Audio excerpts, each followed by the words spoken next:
Hey guys, what's up? It's Umbruhh here, and I'm back again with another Final Fantasy XIV commentary or guide, whatever you want to call it. And today I'm talking about what you, as a Final Fantasy XIV player, can do while waiting for 5.3. So if you guys weren't aware, a while ago Square Enix announced that 5.3 Reflections and Crystal, which is going to be the new update for Final Fantasy XIV, is going to be delayed due to the, the thing I can't say on YouTube without getting demonetized. So originally they planned for the patch's release in mid-June, but now they are expecting the patch to release in possibly mid-July, so basically about 2 to 4 weeks after their planned release date. But fear not, because there's still a lot you can do in Final Fantasy XIV before this patch comes out in about, I'm hoping, a month, maybe less. So, here we go. Number 1, it's still a good idea to continue up to gear your primary classes. So, I mean, yeah, the item level won't increase and we won't be seeing no new tome gear. However, it is still a good idea to keep grinding those tomestones of allegory to fully deck out your classes to the highest item level you possibly can. Like if you want to start Savage raiding next patch, they'll still be relevant. Or maybe you want to prepare yourself for the new trials because they'll have a fairly high item level. And the reason why you want to deck out your character with allegory gear is because, like most odd number patches, 5.3 is expected to add the upgrades for both Crystarium and Neo Ishgardian gear, with the new Nier Automata raid, which brings me to my next point. One of the other things that you can do in Final Fantasy XIV before the next patch comes out is to grind as much manufactured coins from the copied factory as you can.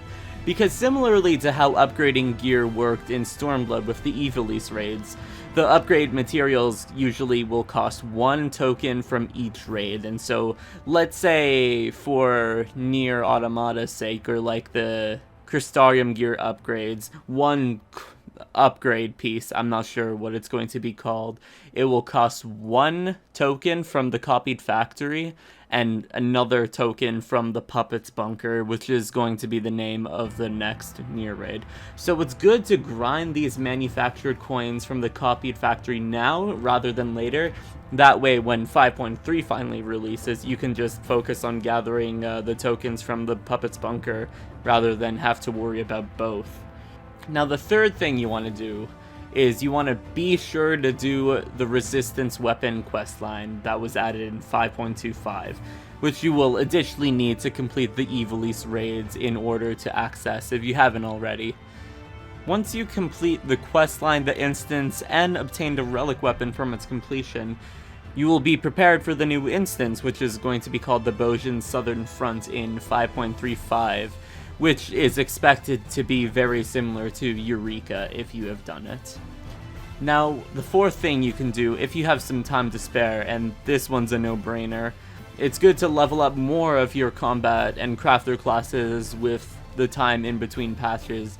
Like maybe you could just level up your machinist if you haven't already, or your summoner, like get them to 80 and then just deck out as much classes as you can with the tomes gear and level up as many classes to level 80. And this will be especially useful with the crafter classes to help prepare you for the next set of the Ishgard restoration content. And my final point for this guide, which is probably the most important piece of advice I could give you, make sure you are caught up with all of the relevant quest lines this expansion. Make sure you're caught up with MSQ, make sure you're caught up with Yorha Dark Apocalypse, Sorrows of Werlet, and Blades of Gunhilder. All of those quest lines are relevant content because there will be new quests added that continue their respective storyline, especially MSQ, since you will need that to do MSQ. You will need to do MSQ in order to access the new trial in 5.3 whenever that comes out soon. Although, with Sorrows of Werlet, which is the weapon trials, there will be a questline added, but there won't be a new trial, but you will need to do this questline for when, to access the other questline when the next weapon trial comes out in 5.4. Now, I hope you all enjoyed this video, and I hope this guide helps you all figure out what to do in Final Fantasy XIV before the next patch comes. I hope you all enjoyed this video. Comment down below what you're doing right now while you wait for the next patch. Be sure to subscribe for more Final Fantasy XIV content. Follow me on Twitter and Twitch, and I will see you guys later. You guys are the best. Umbruhh out.